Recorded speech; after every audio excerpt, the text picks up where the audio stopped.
Meus irmãos, graça e paz. O pastor Júnior Trovão deu um depoimento que é de partir o coração. A igreja toda se rendendo, chorando, com o tamanho do poder e manifestação do Espírito Santo de Deus na vida de Júnior Trovão através do seu testemunho. Sem sombra de dúvida, é um dos mais verdadeiros e sinceros que eu já vi. Eu me identifiquei, porque muito do que ele testemunhou ali, eu já estive naquele mundo, eu já presenciei como funciona aquele mundo.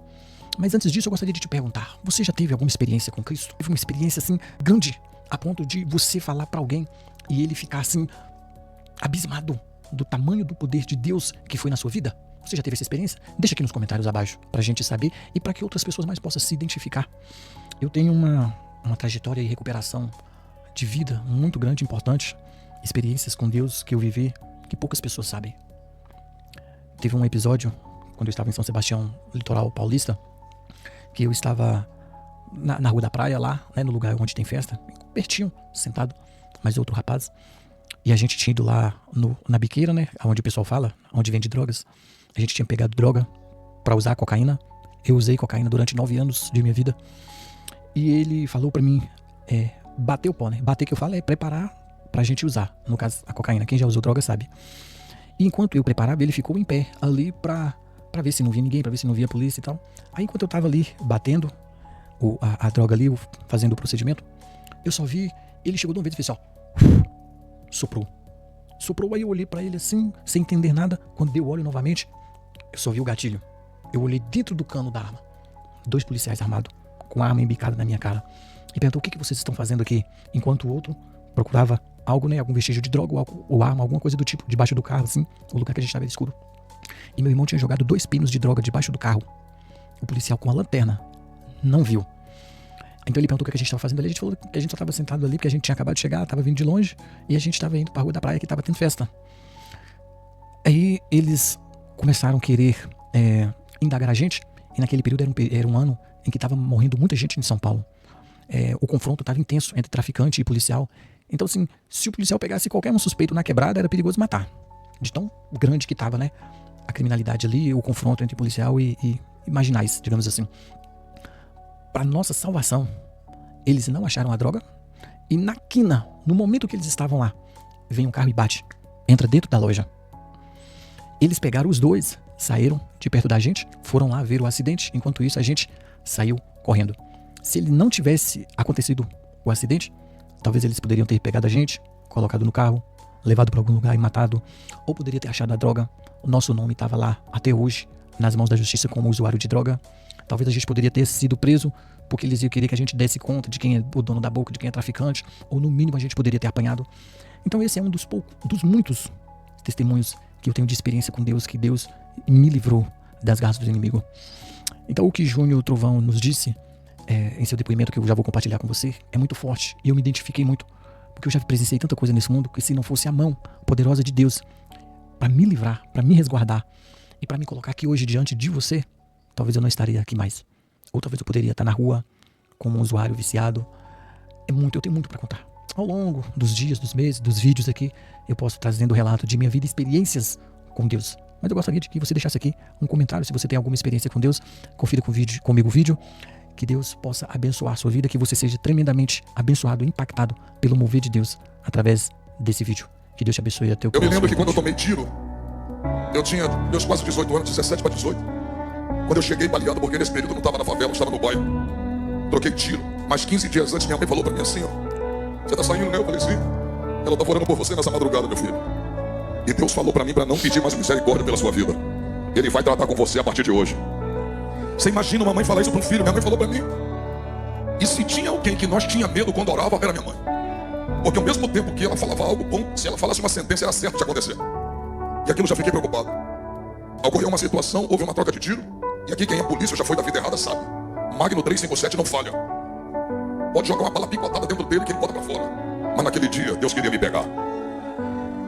Na troca de tiro, eu não dei um, tomei 3. Quando eu tomei 3 tiros, eu estava perto de casa. Peguei um veículo, cheguei perto de casa, joguei a arma no mato, pra minha mãe não me ver armado. Quando eu cheguei em casa, minha mãe falou, o que houve? Eu falei, fui baleado. Minha mãe falou desse jeito pra mim, eu já estava esperando. Deus havia falado comigo que ia tratar com você. Quando eu levantei a camisa, ela tira a camisa, eu falei, mas não aguento, porque eu tomei um tiro aqui, a marca ainda tá até hoje, minha mão atrofiou. Eu não conseguia levantar a camisa. Ela disse, eu vou tirar. Quando minha mãe tirou, eu tomei um tiro aqui, que bateu aqui desse lado, que estourou isso aqui meu. Tava tudo esponjosa, aquela carne queimada pela pólvora. E ela falou pro meu pai desse jeito: meu amor, pega no guarda-roupa uma camisa pro Júnior, coloca ele nele e leva ele pro hospital. Minha mãe desse jeito, calma. Daqui a pouco, quando eu botei a camisa, ela disse, vai meu filho. Eu estava descendo os degraus da casa da minha mãe, que eram 18 degraus. Eu sabia que eu ia morrer pela quantidade de sangue que estava saindo da minha barriga.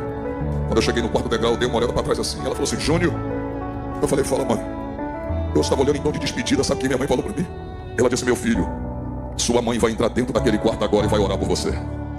Amém. Porque assim como você está saindo com vida diante dos meus olhos, você vai voltar com vida para o braço da sua mãe. Porque você é promessa de Deus para minha vida. 27 anos depois, olha onde eu estou aqui hoje pregando. É Deus. Minha mãe viu seu filho ser salvo, batizado, ser levado a diácono, a evangelista, e 10 anos depois ser consagrado a pastor. Viu seu filho rodando o mundo. Um ex-traficante hoje já pregou em 22 países. Sou presidente de um evento nos Estados Unidos vai fazer 7 anos. E já rodei todas as capitais do nosso país. E já foram 46 mil vidas levadas a Jesus. Imagina minha mãe vendo tudo isso. Quando minha mãe fica internada, vai eu ficar perto dela. Quando eu vi que minha mãe piorou, eu dobrei o joelho ao lado da cama dela e orei com toda a minha fé que Deus tinha curado os enfermos. Eu dobrei o joelho e disse, Deus, tu ainda não cumpriu tudo na minha vida. Deixa minha mãe viver mais alguns anos. Cura minha mãe. E eu expulsei aquela enfermidade. Orei com a mesma fé que orei pelos cancerosos.